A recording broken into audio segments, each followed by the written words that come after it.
Padme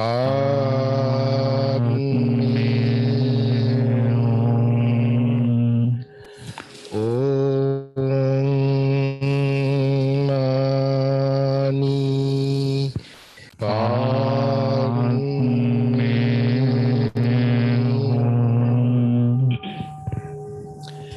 Good morning and welcome to the Sunday service. This morning we're going to practice a little bit metta meditation. After the meditation, we have a Dhamma talk. Ram Kusal is going to give a Dhamma talk. After that, question and answer and chanting. So right now, the Chandasara is going to lead the metta meditation.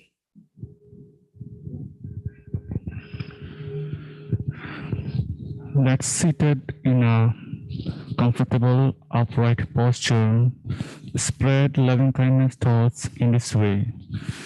May all the living beings be physically well. May all the living beings be free from incoming disturbances. May all the living beings be mentally well. We continue until we hear the bell sound.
11:35.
Sadhu, sadhu, sadhu. Thank you, Chandasara, leading the meditation. Right now is time for the Dhamma talk. Kusala, you can start your Dhamma talk right now.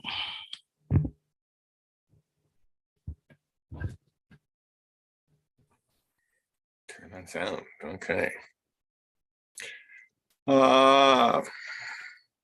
Hey, everybody.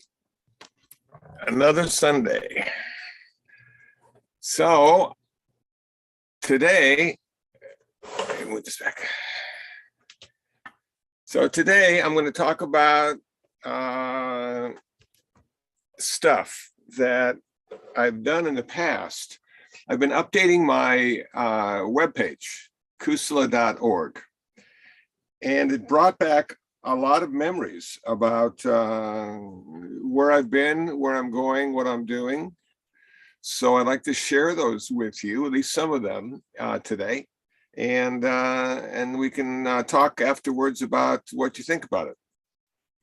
So the first thought that comes to mind is one that happened in 1979 when I walked through the front door of the IBMC to do my first meditation session with Shinzen Young, who at the time was the vice abbot of IBMC.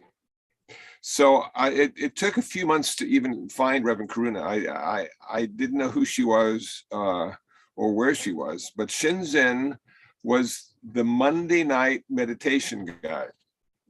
And so we would meditate, and then we'd have a Dharma Talk afterwards.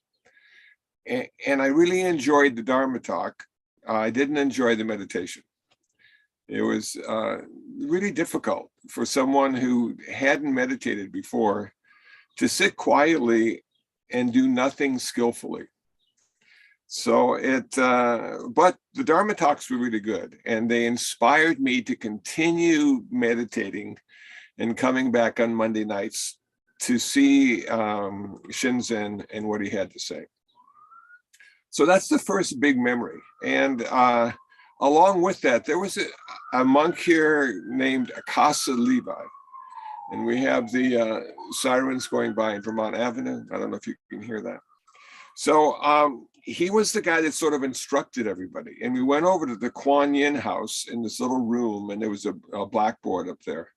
And he wrote some stuff, and he said, okay, what you need to do is you need to just watch your breath. And when I say watch your breath, you need to be aware of the sensation of breath. And that will allow you then to relax mentally and physically and find your way into the meditation process. So my first instruction was simply to watch my breath. So I sat on the ground. It was raining that night. There was no heater on. It was really cold. And so a lot of discomfort.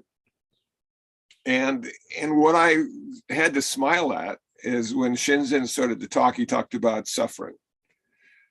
And I'm going, yeah, you know what? I can understand that now, you know, physical and mental suffering, just from my meditation practice. It's just sort of like, okay, I think the Buddha was on to something when he decided to share his techniques with us. So I kept coming back. I started to take a couple classes here. IBMC had a lot of stuff going on at the time. We had classes, and we had people that wanted to be ordained, and we had people that wanted to be Buddhists and people that wanted to be Dharma teachers, and we had all sorts of stuff. And we had some real characters coming, writers and philosophers and stuff like that, because Dr. Tinan had quite a reputation. And people were sort of drawn to his center because of him. And that was good. And then around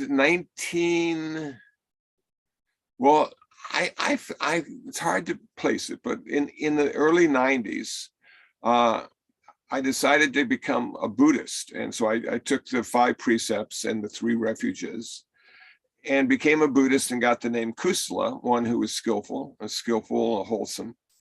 And I remember thinking it was an appropriate name because they must have recognized that in me.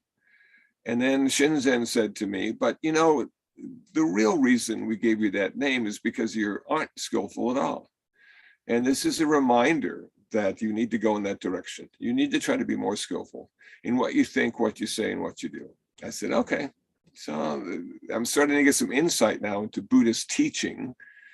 And oftentimes they point out what's wrong rather than what's right.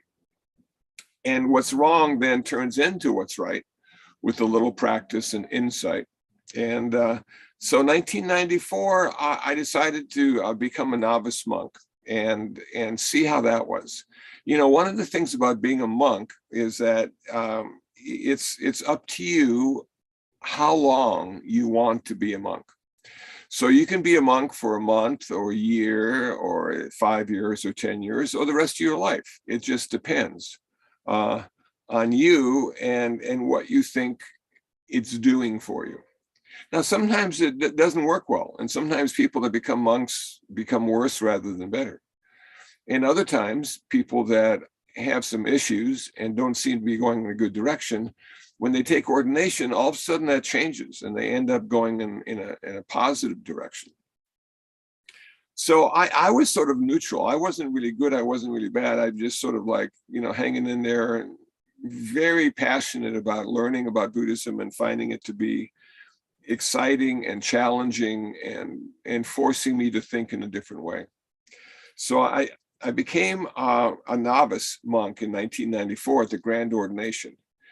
And that was a really special time for IBMC. We had every room filled with nuns and monks who wanted to be ordained. We had Tibetan nuns, a whole bunch of them. I forget how many, 10, 12, 15. In their tradition, they don't have full ordination. They only have novice ordination. And so they came to IBMC for full ordination. And the theory was, if we get 10 nuns who are fully ordained, they can start fully ordaining other nuns. And we can create a whole Sangha of fully ordained nuns in the Tibetan tradition. So the ones that came here in 94 were the ones who were thinking about how can we do this? We need to do this. We need to give the females full ordination. And so they were here, and we had a lot of other people here who wanted to be ordained as Buddhists, as Dharma teachers, as novice monks, and fully ordained monks. And Reverend Karuna and Dr. Ratnasara were the two people who were putting it all together and making it happen and giving credibility to the whole 1994 ordination process, because it's still, you know, Buddhism has been in some countries for hundreds of years, thousands of years. And Buddhism has been in America for 100, 150 years, you know, so we're just like babies, and we're just sort of figuring out what it is to be an American monk or nun, and what the job really is. And right now, because we're so new in the Buddhist world, the job of most monks and nuns in America is to teach and to train if people who want to have Buddhism as part of their life, and also people that want to become Buddhist monastics ultimately, or Zen teachers, or Dharma teachers, or just Buddhists. So we have a really interesting place in history right now that we are in the process of making Buddhism real to people that live in America, which takes me to the next part of my journey as an American Buddhist monk. Is I didn't really know what I was going to do. And so, you know, am I going to read all the ancient texts? Am I going to memorize them? Am I going to practice rites and rituals? Am I going to meditate all day long? What is my process as a Buddhist monk? And all I needed to do really was just sit by the phone. So the phone rings and they say, Kusala, hey, I heard about you, man. And we have a Dharma group at Cal Poly Pomona. and we'd like you to come down and give a talk to the group, mostly Chinese Buddhists, but they'd be interested to hear what you have to say. And there was a reporter there from the LA Times, Mary Rourke, and a photographer, and they said, I hope you don't mind, but we're just going to take a couple pictures and just see what you say and see what you do. I said, okay, that sounds good. So I went and gave a talk and met everybody, and everybody was really cordial and nice, and I had a few good things to say, and then I ended up in the LA Times, you know, and I thought, wow, this is really a trip, you know, because I had never done anything that would be newsworthy enough to put me in the LA Times. And here I was giving a talk to students in Cal Poly Pomona, and that turns out to be newsworthy. And out of that little article in the LA Times came a whole bunch of people wanting to talk to me and wanted me to do stuff for them. And the kind of stuff they wanted me to do was the kind of stuff that Buddhist monks do. Basically talk, maybe some rites and rituals, but a lot of talking and meditating. So I did it, and then I got a call from LA State, California State Prison, Los Angeles. I think it's California State Prison for Men up in Lancaster, California. 4,300 guys behind bars, and they said, "Hey, we saw your article in the LA Times. We'd like to come up and give some Dharma talks to the guys behind bars. We have some Buddhists up here, and I'm sure they'd be interested to hear what you had to say." And I said to them in a sort of a surprised way, "You have Buddhists in prison?" They said, yeah, we do. We got quite a few of them. And I thought to myself, why do Buddhists go to prison? They have the 5 precepts to follow. They have meditation to do. What happened? And what happened is everybody is a human being first and a Buddhist second. So I started going up to the prison, and I started giving Dharma talks, you know, and we had some people that weren't Buddhists. We had some people that were Buddhists. We had some yoga people, and we would meditate, and I give a Dharma talk, and it was an interesting experience. I'd always wondered what it was like in prison. Not that I ever wanted to go there, but I thought it'd be interesting to visit once or twice. And I got to visit, and I got to see these guys. And you know what? When you're in a room with a bunch of guys in prison, they're just a bunch of guys, and they just have a life. And at some point in their past life, they did something really unskillful that allowed them to end up in prison. So I talked about suffering, and I talked about meditation, and I talked about purification, and I talked about skillfulness, and I talked about karma, and a lot of the stuff I talked about was to give them sort of a new framework to work with. What can I do now to make my life better? And so it was a rewarding experience. I don't think I'd changed anybody's life or saved anybody, but I learned a lot. And then I got a call from Mr. Noy Russell in Central Juvenile Hall downtown. "Hey, I saw this article in the paper. Would you be willing to come to Juvenile Hall and talk to the young people about Buddhism?"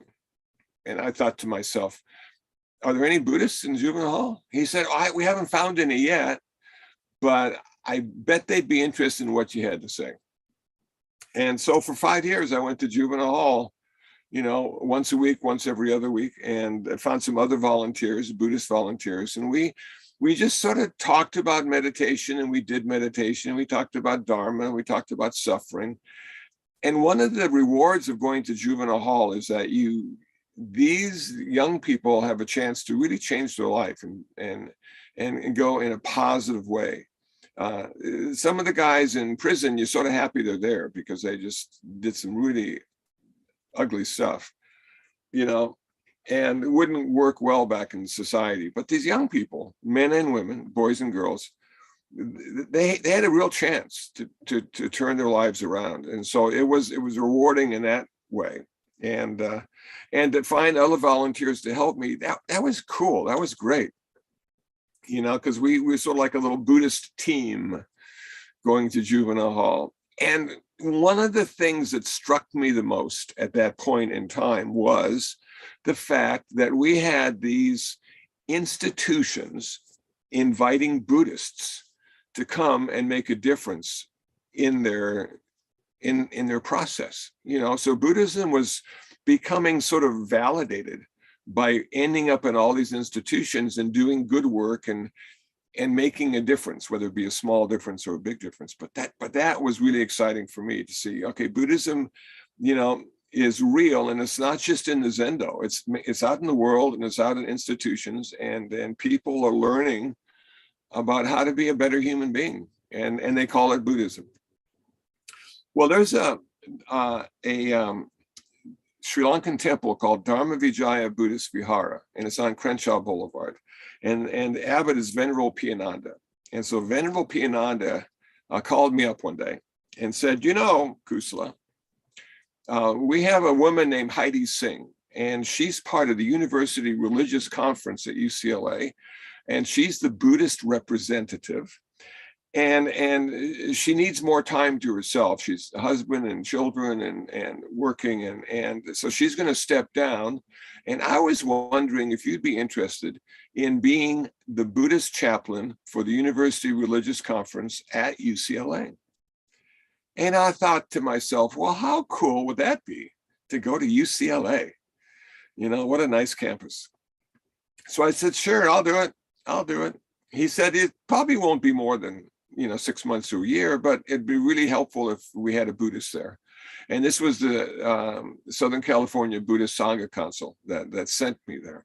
Well, it went from, hey, do you want to go to UCLA to 10 years later, still there. And we started an on-campus Buddhist club, which was non-denominational. So you didn't have to be any kind of Buddhist or even a Buddhist at all to come in, and we have the Dharma Talks, and we do meditation, and then we'd have the celebrations like on the Buddha's birthday. We'd celebrate that and have food, and it was a lot of fun. The sad part is, when you're in a university situation, they always leave. They graduate, and so you get sort of attached to certain students, and you like how they think and what they say, and then they leave, and then somebody else takes their place, and then they leave, and then somebody else takes their place. So, I learned a lot. The Catholics let us use the Catholic Center, which was really nice because the Buddhist Catholic dialogue had been going on in Los Angeles for a long time. And they knew about the Buddhists in LA, and they weren't afraid of the Buddhists in LA. In fact, they encouraged us to use their center rather than an on-campus center. So we did that, and it was great. And in the process of being at UCLA for the University Religious Conference, the medical university medical center invited me to be on the spiritual care committee and speak to new chaplains on Buddhist patient care and end-of-life issues. And to be honest with you, I really didn't know much about end-of-life issues or Buddhist patient care. So I had a chance to go in and learn a whole lot and share what I learned with other chaplains. And so that was another high point of being at UCLA, is not only that I was able to start a Buddhist club, but I was able to facilitate other chaplains at the medical center who may come in contact with Buddhist patients and have a better understanding of what they thought and how they thought and what needed to be done to make them feel comfortable and come to a place of acceptance with the challenges they were experiencing. So I'm doing all of this, and I'm thinking to myself, is this what American Buddhist monks do? Do we get out in the world and do community service? And to be honest with you, after thinking about it for a while, I can't think of a better thing for Buddhist monks to do, is to be of service in the community and share your practice with other people, because you really can't help anyone. You can't really tell anybody what to do, but you can tell people what you do and what has helped you. And if nothing else, you might be an example of what Buddhism looks like in America, through a guy who was born in Iowa and spent his whole life in America and really never left America until he finally was invited out of the country to a Buddhist conference. So it's again, my whole world was expanding, and I was learning new things, and I was doing a whole lot of stuff that I probably didn't feel qualified to do, but I was invited, and my main job was just to show up and let stuff happen. So then I get this call from Garden Grove, from one of the secretaries for the mayor, and we'd like to have you talk at our mayor's prayer breakfast, and you could share your understanding of Buddhism. We have a lot of Buddhists in Garden Grove and Westminster and Stanton and the area, and it'd be nice to have you there. So I said, sure, I'll go. And I talked, and it was well received. And then I get another call saying, hey, would you like to be part of the Buddhist police chaplains program? We have a bunch of volunteers from different religions, and you could be the Buddhist representative from that. I'm going, yeah, okay. Let me get into it. I was in prison. I was in juvenile hall. Let me get in the car with the officers and see how that works, see why all those people ended up in juvenile hall or prison. So again, this thing just sort of expanded and expanded and expanded. And it sort of started with that one little article in the LA Times, and then it just went boom, And so for 20 plus years, I was involved deeply with community service. And it was like an advanced course in how to be a Buddhist in the world. And also how to accept your successes and how to accept your failures with equanimity. And so sometimes you do really good, and sometimes you don't do so good at all. And how can I find a place of balance and accepting all of that going on? 2016, Alex Klein called me. He was working at UCLA, and he said, we've got a project. I think you would be good. He said, we have a project with the Oral History Library at UCLA, and we want to document through interviews Buddhism in Los Angeles. And I thought to myself, really? Buddhism in Los Angeles? You're going to do a whole series of interviews, Buddhism in Los Angeles? Yes, and because you were at UCLA for 12 years, we thought you'd be a good interview. Would you be willing to do that? And I said, sure, I'd be happy to share my life and what I've learned and experienced. And so we had 5 weeks of 2-hour interviews. And then it finally was published, I think, in 2018, 2019, or maybe later. It's hard to remember, but they finally published it, and it's online now. And if any of you are interested, there's a link on my webpage, kusala.org, that will take you right there. So if you have 5 or 6 hours you don't know what to do with, there you go. You can listen to my remembering what the heck happened. So I was really happy with that. That's sort of cool, because this is sort of like leaving behind some history in a small way. One guy being invited to do all this stuff, and then and what I learned along the way, and what I should have avoided and didn't, and what I should have done and decided not to do. All of those little stories and things might be helpful for the next bunch of American monks and nuns who are getting ordained now and practicing and trying to figure out what they need to do. During all this time, there's the Western Buddhist Conference. These were monks and nuns, all ordained in the West, all Westerners, and Canada and America mostly, some from England though. And we would have a conference once a year.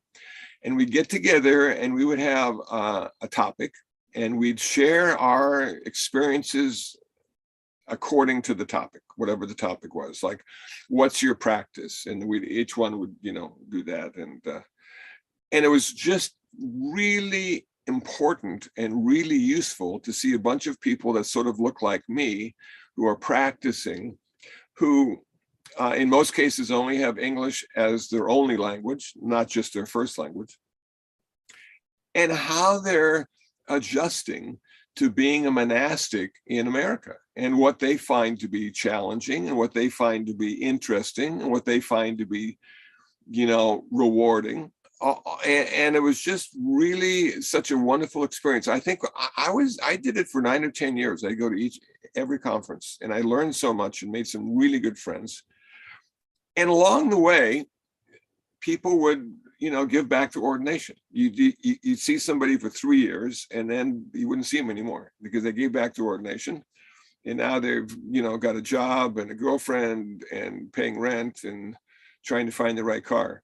So it's like, wow, how easy it is to leave and how difficult it is to get into, to get into your monasticism, to get the ordination, to find some place to live, to find a place that will support you while you work and practice and maybe do community service like I did. So I was lucky to find IBMC. We're just like a little center in the middle of a giant ocean of centers. And yet Reverend Karuna, in her wisdom, said, hey, we'd like you to be part of the team. And we ordained you, and we like to give you a job now. And we're going to give you, a stipend each month.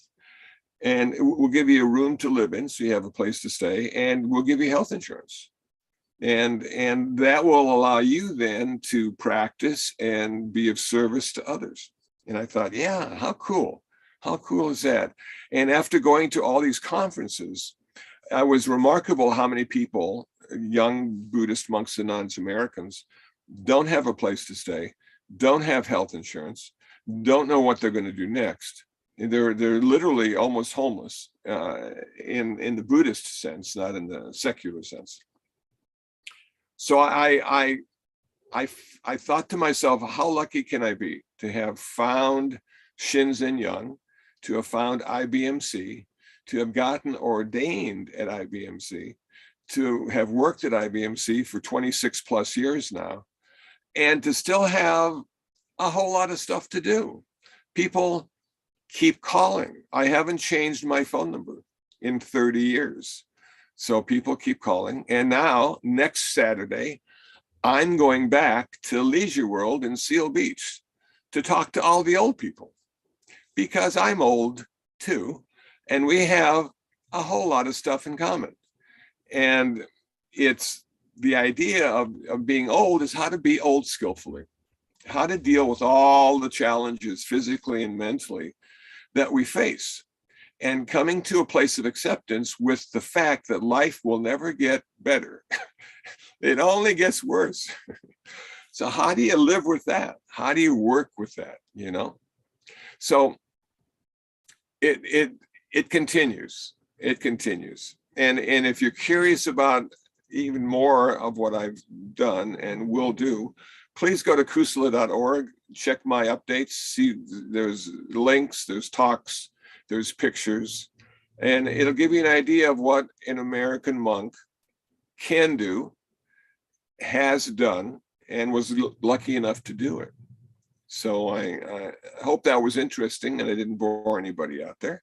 Now, after having said all of that, does anybody have any questions or comments about what I've said or how I've said it?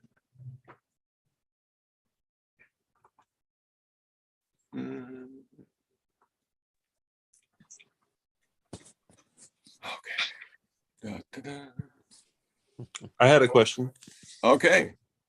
Hey, Kusala, this is John. Okay. I was wondering, have any of the kids that you worked with in juvenile hall, have you kept in touch with them since they left? Okay, no. In fact, when I was a volunteer in the prison, they told us not to contact people once they get out. And so I did the same thing with juvenile hall. I was there and then I left and I didn't keep track of anybody. And I think it works out better that way, and people say, well, did you help anybody? And I say, no, but I showed up and gave them some books, gave them a talk, and if something good happened in their life because I showed up, that's great, but I can't take credit for it. I just have to say that they figured something out, and it wasn't necessarily, I was one of the contributing factors. Nice. And did you ever hear about any of them or see if anything good came or nothing? Or I never did. No, it's a complete blank, and I think eventually my whole life will be a complete blank, but that's at this time, no. So I don't feel bad about that. I feel, I did what I was invited to do, and I showed up, and so yeah, so that's good. Thank you. Yeah, thanks, John. Okay. Yeah, I'm Richard. I have a question. Yeah. Hey, Richard. Hey, good afternoon.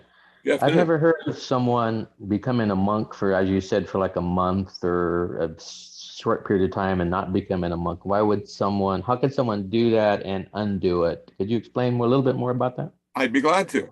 Not so much here, but I've been told that in Thailand, that some of the young boys during the summer months will become ordained to get their head shaved, practice, the 5 precepts and things like that. And then when school starts again after the summer, they give back to ordination and they're a kid again. Now, one of the benefits of that is the girls say they make better boyfriends once they've been a monk for a while. So there is this training that goes on, and it's helpful. Now in America, not so much. We don't have people that are ordained for just 2 or 3 months, but it doesn't sound like a bad deal, and because it gives you a whole new perspective and maybe some new skills that will enable you to be a better human being in the world. Does that help? Right. Sure. Yeah. So you just talk to any kind of monastery and talk to them about it, I guess. Well, if you're thinking about that, it'd be difficult. But if you're in Thailand and a schoolboy, it's pretty easy, So, Okay. Thanks for the question.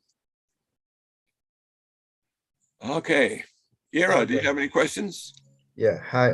Ira says no. Okay, Vincent. Hi. Good morning, Kusla. Thank you for the Dharma talk. Yeah, I worked in the prisons for a little while, and they do freely practice there. I never noticed any clubs. They call them clubs for Buddhist affiliations, but I would see some of the inmates with malas, Tibetan bracelets, and things of that nature. And I would try to teach a meditation in some of the groups that I ran, and they also did have a group of individuals that came in and taught mindfulness. Good. So it was interesting. I saw my post. I read a book about a individual who became a ordained Tibetan monk in prison while he was there. I forget the name of it, but I posted the individual's names. It was interesting. It was an interesting, real quick read. So I don't know if anybody can find it. Thank you very much. Thanks, Vincent. Yeah, when I was there, I was invited by by Deacon Szymanski, a Catholic, who was a paid chaplain at California State Prison for Men in Lancaster. And I was not paid. I was a volunteer. I felt that it was important to stay a volunteer and not be paid by the prison or by the police department or by anything I volunteered to do. And we had a library. We had a library, but we found if we kept it in the chapel with other religions that the Buddhist books would end up missing. And so one of the prisoners said, well, let me be the librarian and we'll keep all the books in my cell and then they can check them out and then bring them back and I'll keep track of everything. And I said, okay, sounds good. So it's interesting. So there's even some competition between religions in prison. And so we had our guys and they had their guys and it all worked out well though. It was a good learning experience for me. So, yeah. Yeah, thank you for your service to, I was hospitalized for a while and they asked me if I wanted to see somebody of my faith. And I asked for a Buddhist priest, and Goose Egg it wasn't available. So, but I Yeah. mean, that was okay. They didn't have it, but yeah, thank you for that. That was Yeah, I'm sure that was beneficial. Thank you. Thank you. Okay. Jeannie, how about you? Do you have anything you'd like to add? Oh, well, I got a new puppy this week. Congratulations. Yeah, they teach you patience and loving kindness, but they need Yes, patience. it takes a lot of that with a puppy. Mhm. It's like Oh. kittens. They have such interesting energy. Nonstop. And it kind I'm getting older too, so No way.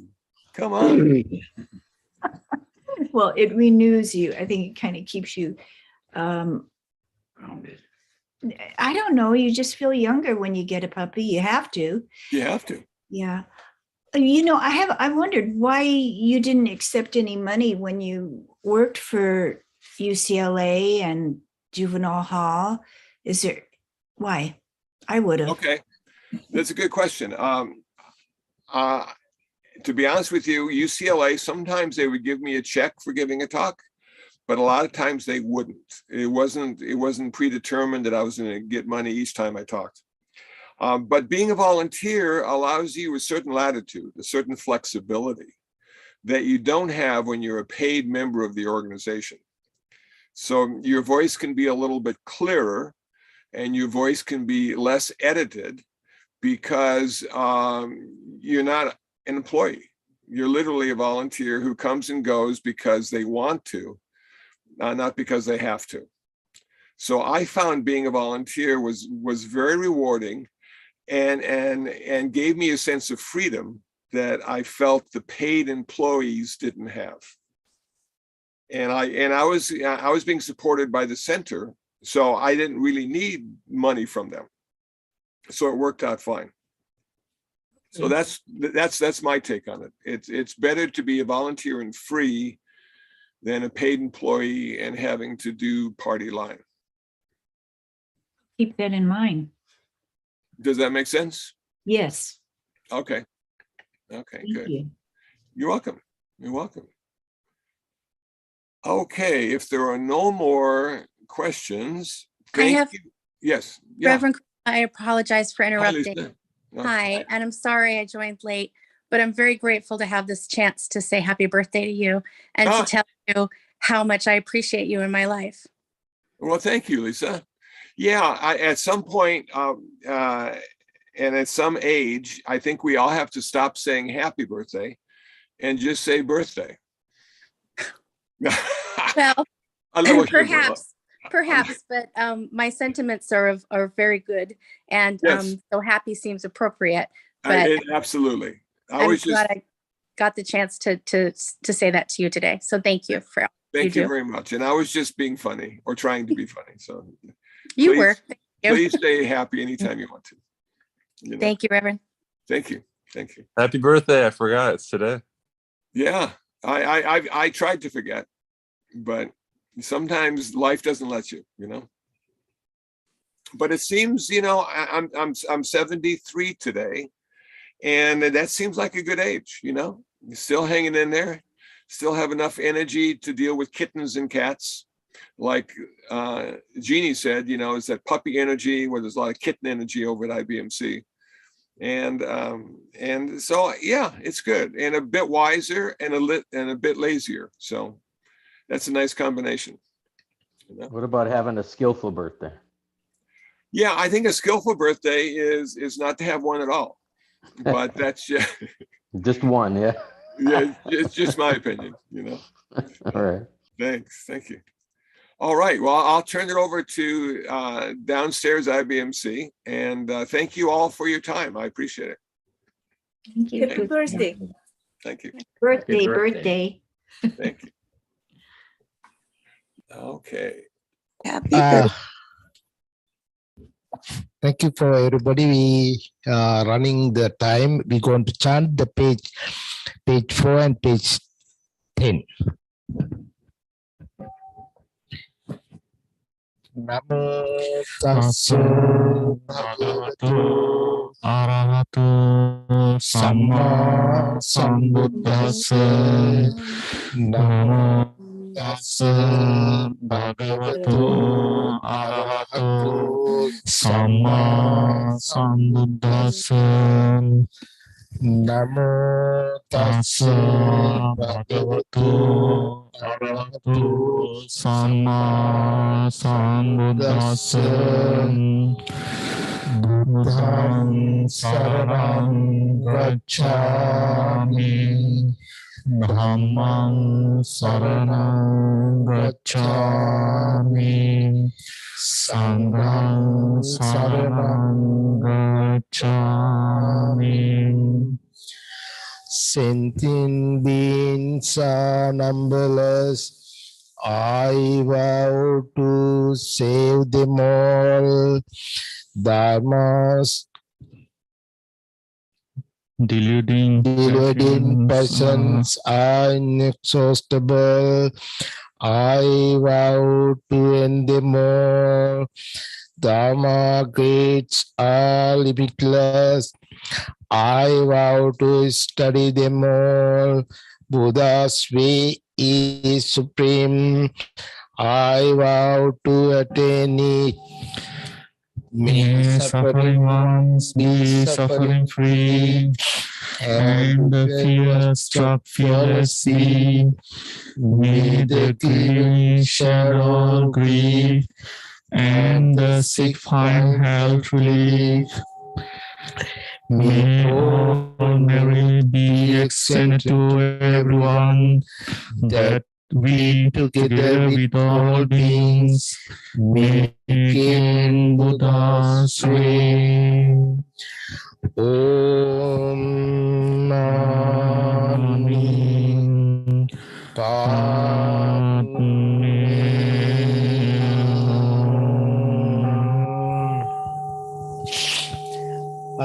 Thank you again for everybody. Thank you, Kusala. Thank you, all the members. Next Sunday, the April 10th, we have a new guest speaker. His name is Venerable Tri Dao. He's Vietnamese American monks. He's living in Florida. I talked with him. He liked to give a Dhamma talk the coming Sunday, which is the April 10. You might see him in the Facebook. Tri Dao, T-R-I, Tri Dao, D-A-O, Dao. So thanks again. Hope to see you everybody next Sunday. Again, by the power of the Buddha, Dhamma, and the Sangha, by the power of all the Bodhisattva, you all be well and happy. Sadhu, sadhu, sadhu.